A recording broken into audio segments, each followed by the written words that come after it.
I am a cloud engineer here at Google and been privileged to be working with James and Vinny here at Colgate for the past year. I also want to acknowledge Chris, who's in the audience, who's our TAM, who's been doing a lot of the work with us as well.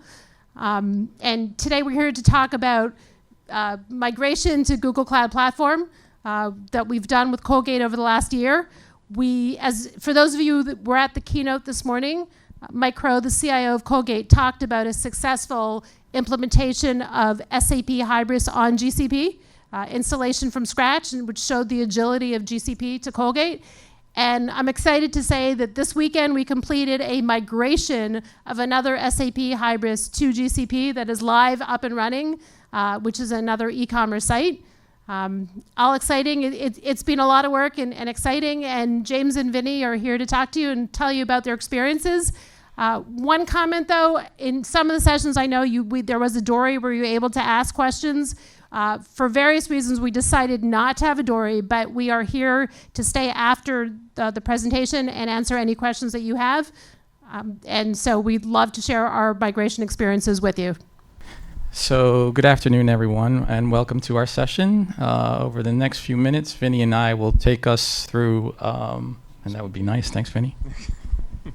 Vinny and I will take you through how we're gaining agility by utilizing GCP. So, as part of the agenda, we'll go a quick overview of who Colgate is as a company. We'll talk about that e-commerce implementation that Naomi mentioned, and we'll also talk about how we're leveraging Google Cloud Platform to extend our data center and gain agility. So Colgate-Palmolive is a 200-plus-year-old company with approximately 34,000 Colgate people worldwide. Our products are sold in over 200 countries, and we sell our products in 4 key categories. We have our oral care, pet nutrition, home care, and personal care lines.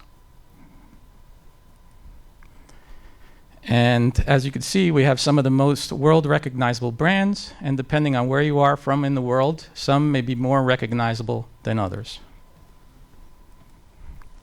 So let's quickly go through how we built that new e-commerce site for Colgate in Google Cloud Platform.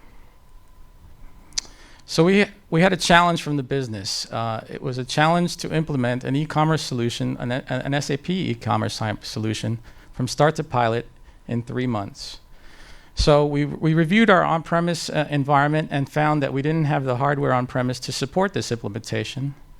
And we also knew that the hardware procurement cycle could take up to 2 months just itself on-prem. So we also didn't know if it was going to be a small, medium, or large platform. So that meant we had to find somewhere that was scalable. So GCP was the perfect fit. So as part of that, we also had to integrate with as part of moving that application or building that application in Google, we had to integrate with our current on-premise environment. So we had to lay a foundation. And part of that was building the network connectivity using Google services such as Cloud VPN and Cloud VPC.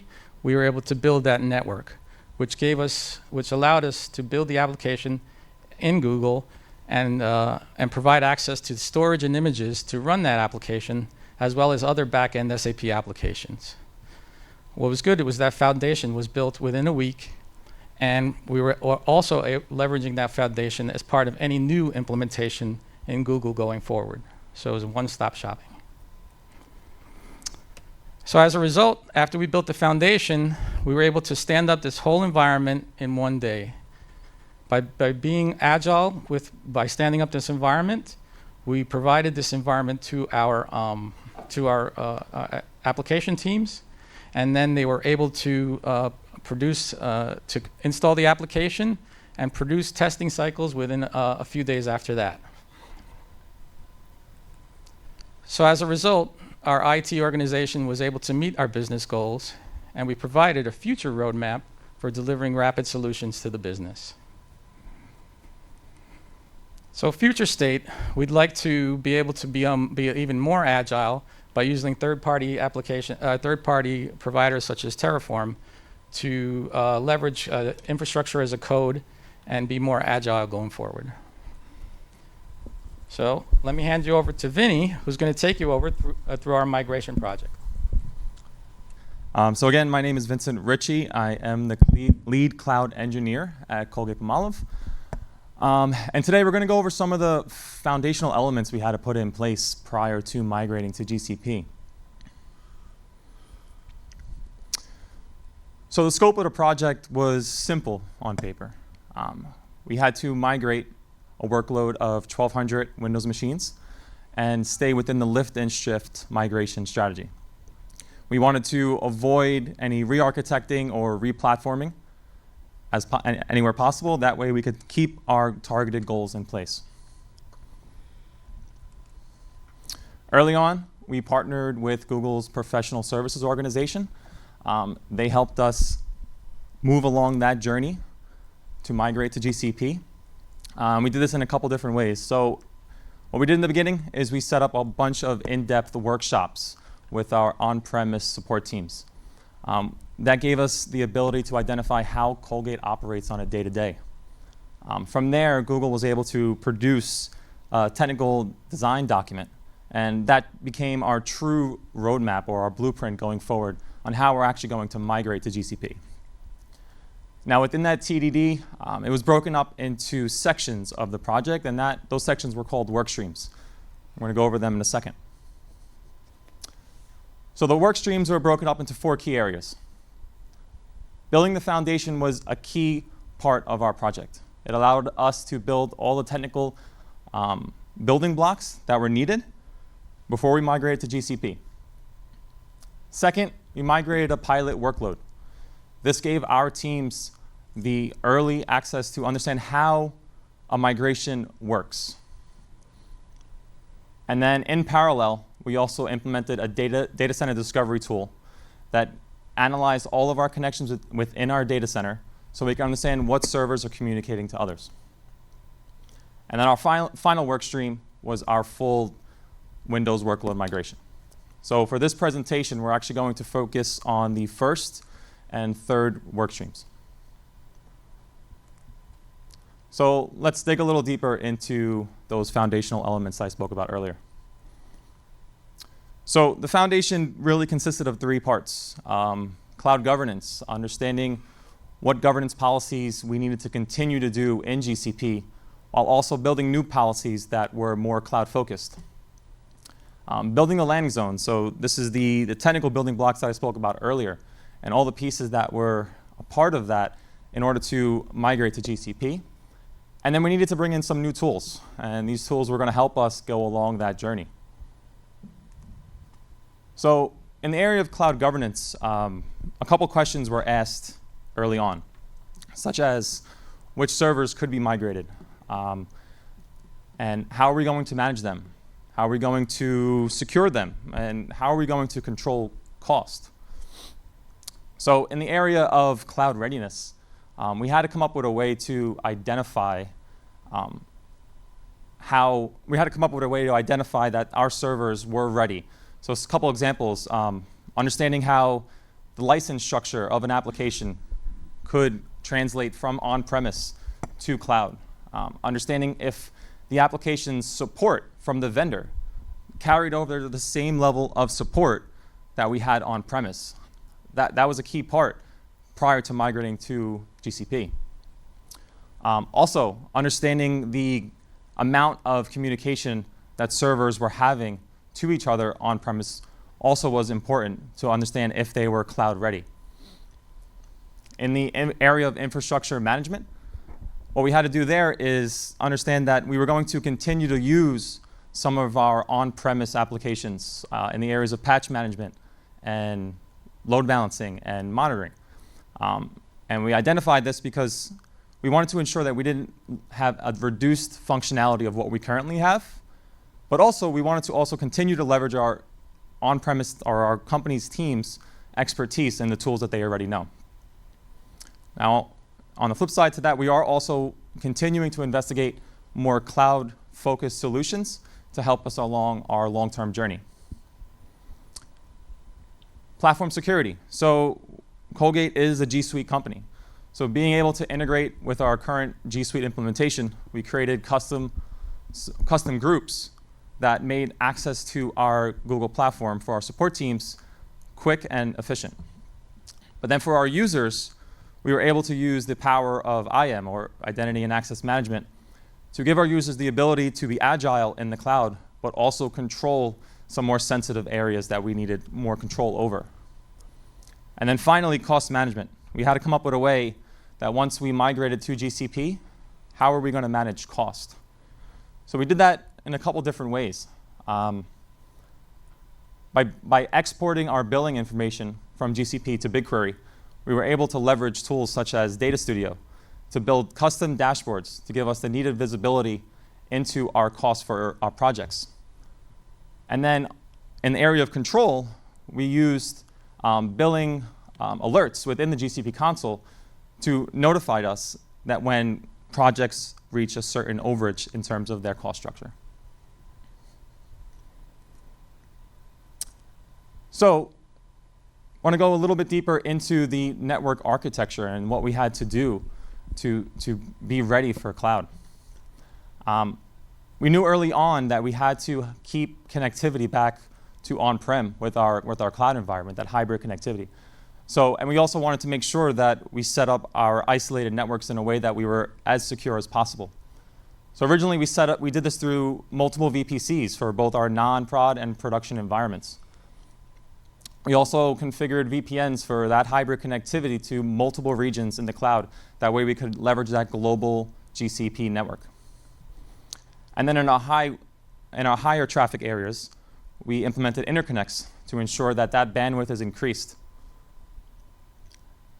Now for our GCP communication, we implemented shared VPCs to enable our projects within the same environment to communicate to each other. But in doing so, we also implemented microsegmentation. That way, servers could communicate to other servers only when we allow it, even if it's sitting within the same subnet. That gave us the highest level of security moving forward. So let's talk about some of the tools that we're using to help us with our migration journey. So Adavision is an agentless discovery tool that we currently have deployed in our data center. It is helping us map our entire server footprint of our data center. And it's doing that through a couple key, it's providing us a couple key things in terms of technical details. So as I said, server-to-server communication. But how often is that server communicating to that other server, right? That could help us identify some of our top talkers within our data center. And as they're communicating to each other, what kind of protocols are they using? TCP, UDP? Is it inbound, outbound traffic? What ports are they using, right? So implementing something like microsegmentation, you need to have all that information prior to migrating to GCP. At the end of it, having that data center footprint allowed us to create something called migration move groups. And what that basically means is servers that should move together get moved together. So for cloud security and compliance, we are leveraging Security Command Center along with Forseti Security. And what that's basically allowing us to do is put in all the necessary rules in place to make our GCP environment more secure. Once those rules are in place, we're not only able to sniff out vulnerabilities of areas in GCP, but prevent them from happening in the first place. Other areas such as organizational policies, that allows us the highest level of controls to be put in place that are then hierarchied down to all of our service projects. So I want to talk a little bit about server migration. The tool that we are currently using is called Velostrata. So once your hybrid connectivity is in place, from your on-prem environment to your data center, you basically have 4 major steps that you need to do when using the Velostrata tool. So step 1 would be to implement your management pieces of Velostrata. So what that is an appliance in your data center, and that is directly working with your VMware environment. And then you have your compute instances running in the GCP side. Now, these 2 pieces of Velostrata are in constant sync with each other. They allow basically the entire migration process that we're going to talk about on this slide to occur. So once your management pieces are in place, we could begin the migration. So on-prem, within your vCenter, your VMware environment, you're able to execute a migration. And what that's doing is it's going to take the server configuration that you have on-prem and replicate it in the GCP environment. But you do have the option to change that configuration based on different needs. Maybe that server on-prem was sized at a higher workload that it needed to be. Within a short time, 30 minutes or so, the GCP instances are accessible. So that's a key point here because you don't have to have an excessive amount of downtime. You could turn over these instances to your support teams or your application teams to begin additional configuration or to just begin testing of that application in GCP. In the meantime, storage migration begins. So the on-premise disks will then start to begin the streaming of, or the migrating of storage to new disks within the GCP side. Now, depending on the size of those disks, will correlate to the length of that disk migration. Once a storage migration is finished, you're basically ready to do your last step, and that step is called a detach. And a detach is basically disconnecting your on-premise environment from your GCP environment in terms of Velostrata. And those disks that are now fully migrated are now attached to those instances, and you're done. That, in a nutshell, is your 4 steps on how to migrate your on-premise servers to GCP. I have a couple slides here just to wrap up my part of the presentation. Just want to talk about some integration points to consider when possibly migrating your environment to GCP. So in terms of firewall management, going to a GCP environment or a public cloud environment, you may want to consider a more granular firewall management, such as microsegmentation. But when doing so, it is critical to understand how your on-premise environment is communicating, like I mentioned from our conversation before about Adavision. In terms of patch management, we might want to consider a new patch management strategy when going to the cloud. This is a great time to think about that. Having a pre-migration, a detailed pre-migration plan where you could identify some of the things that might get missed during a migration is key. So yes, we have our Adavision data, that's our technical data, but being able to supplement it with something that we do, such as application interviews, where we speak to the application owners and get some insights that maybe a tool can't give us. So being able to take that technical detail and that app owner detail, put it together, gives us a higher chance or a high confidence when migrating to GCP. So we don't miss something, let's say, an application that might be leveraging a load balancer. IP address mapping. So when we are implementing a hybrid environment where you're connecting your GCP environment to your on-premise environment, you want to make sure that those subnets that you're provisioning in GCP don't conflict with your subnets that you already have within your data center or globally for your company.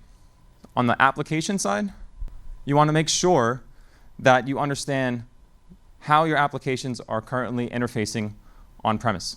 That's going to be key to understand how you're going to move not just one application, but many applications at a time to keep those move groups together. You also want to make sure that your external storage that your applications may use stays intact post-migration. And then having a very good detailed cloud compatibility check, that's that cloud readiness, could help you avoid some potential issues in the future. Let's talk about some post-migration benefits. So a lot of benefits that you hear usually come around a net new environment. Someone is building net new, and these are all the benefits that you get from running in the cloud. But a lot of those benefits also correlate over to someone that's migrating their servers to the cloud. So live migration, right? Being able to reduce or potentially reduce your maintenance windows by not having to patch the physical hardware, because the live migration is seamless to the customer. Right sizing, leveraging Google's recommendation engine and artificial intelligence to understand when servers are underutilized or overutilized, and then provision the correct sizing for those servers.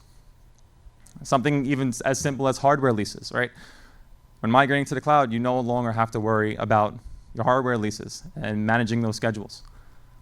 Faster provisioning, not having to worry about capacity planning, which every data center has to worry about, and using the agility and the scalability of the cloud platform to provision faster and basically on demand. And then finally, reduce license management.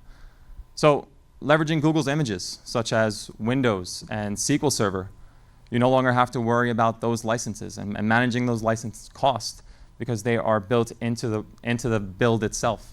So in a nutshell, GCP is helping us as a company to become more agile. Google's professional services are continuing to help us grow in that sector. And then the tools that we're using are helping us to get to our destination.